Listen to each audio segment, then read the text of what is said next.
इस कहानी में है तूफान, सैलाब और शार्क्स जो सीधा शहर के अंदर पानी में तैरते हुए लोगों का शिकार करते हैं। शुरू में हम मिलते हैं एक लड़की से जिसका नाम है डाकोटा। वो अपने घर में है, किसी से फोन पर बात कर रही है और तभी उसे खबर मिलती है उसी बड़े तूफान की जो अभी आने वाला है। खबर सुनते ही शहर के सभी लोग अपने स्टोर्स और शॉप्स बंद करने लगते हैं। लोग अपना जरूरी सामान उठाकर यहाँ से निकल रहे थे, लेकिन डॉक्टर जब बिल्डिंग से बाहर आती है तो वो बिल्कुल नॉर्मल रहती है। इस दौरान उसका एक नेबर उसे कहता है जल्दी से ये घर खाली कर दो, लेकिन वो घर खाली करना नहीं चाहती थी क्योंकि ये घर उसके लिए सिर्फ एक बिल्डिंग नहीं था, ये उसकी मॉम की यादें थी। उसकी मॉम इस दुनिया से जा चुकी थी और इस घर में वो सबसे ज्यादा अपनी मॉम के करीब फील किया करती थी, इसलिए वो यहाँ से जाना नहीं चाहती, चाहे कुछ भी हो जाए, चाहे यहाँ पर उसकी मौत भी आ जाए। अब सीन बदलता है और हम मिलते हैं डी से। वो एक लड़की है जो अपने दोनों भाइयों के साथ एक लेक साइड पर टाइम बिता रही है। बड़े भाई का नाम है रॉन और छोटे भाई का नाम था विल। ये तीनों एंजॉय कर रहे थे, तभी उनके स्टेप फादर विलियम वहाँ पहुंचे। उसके बिहेवियर से हमें यहाँ अंदाजा हुआ कि वो कोई अच्छा इंसान नहीं था। उसने इन तीनों बच्चों को अडॉप्ट तो किया हुआ था, लेकिन प्यार वाला यहाँ कोई सीन नहीं था। हर वक्त गुस्से में रहता, बात बात पर डांटता, कभी इनसे ठीक से पेश नहीं आया करता था। और ऐसा क्यों था ये आगे स्टोरी में पता चलेगा। इस सब के बाद हमें मूवी की तीसरी कैरेक्टर लिसा से मिलवाया जाता है। वो एक प्रेग्नेंट लड़की थी जो इस टाइम अपनी गाड़ी चलाते हुए अपने घर की तरफ जा रही थी। इस टाइम वो अपनी मॉम से बात कर रही थी और उसकी मॉम उसके लिए काफी ज्यादा परेशान थी, क्योंकि एक तो वो प्रेग्नेंट भी थी और ऐसे टाइम में थी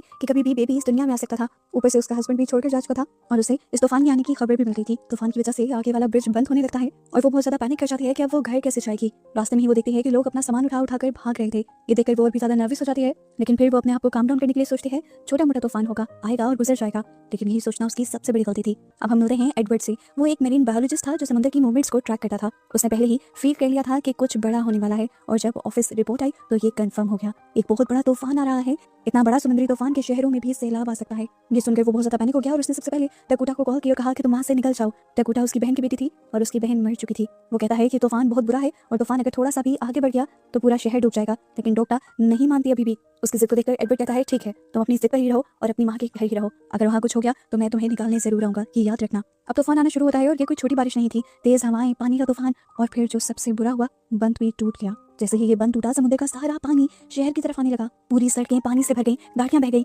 घर के अंदर तक पानी घुस गया और सब कुछ एक ही पल में बह गया। लिसा इस वक्त रोड पर थी। एक ट्रक वाले ने उसे रोका क्योंकि रास्ते में एक बड़ा पेड़ गिर गया था, आगे जाना पॉसिबल नहीं था। ट्रक वालों से बोल रहा था कि वापस चलो, लेकिन तब तक पानी तेजी से उनकी तरफ आने लगा। लिसा ने फैसला किया कि वो पेड़ के ऊपर से ही निकल जाएगी। उसने स्पीड में गाड़ी आगे बढ़ाई और गाड़ी सीधा पेड़ में जाकर फंस गई। ट्रक ड्राइवर जो यहाँ पर पानी से निकलना चाहता था वो भी निकल नहीं पाया और दोनों ही पानी के बहाव में आ गए। लिसा की गाड़ी पानी में तैरने लगी और जाकर एक पेड़ से टकरा गई। लिसा वहां फंस गई। अब वो ना बाहर निकल सकती थी और ना ही अंदर रह सकती थी ज्यादा देर। लेकिन असली प्रॉब्लम तो अब शुरू हुई थी। वो ट्रक जिसका यहाँ पर एक्सीडेंट हुआ था, असल में उसके अंदर मीट था। उसके अंदर से सारा मीट निकलकर यहाँ पानी में बहने लग जाता है और चारों तरफ ब्लड फैल जाता है और ब्लड की खुशबू बहुत तेज होती है शार्क्स के लिए, और बस यही खुशबू सूंघते हुए शार्क्स यहाँ पर आ जाते हैं। उधर विलियम जो अपने घर में था अपनी वाइफ के साथ बेसमेंट में बैठकर ड्रिंक कर रहे थे। दोनों ही बिल्कुल रिलैक्स थे। उन्हें लगता था कि उनका घर वाटर प्रूफ है, इसलिए उन्हें कोई डर नहीं था। दूसरी तरफ हमने देखा कि एडवर्ड के ऑफिस के बाहर बहुत से रिपोर्टर्स खड़े हुए थे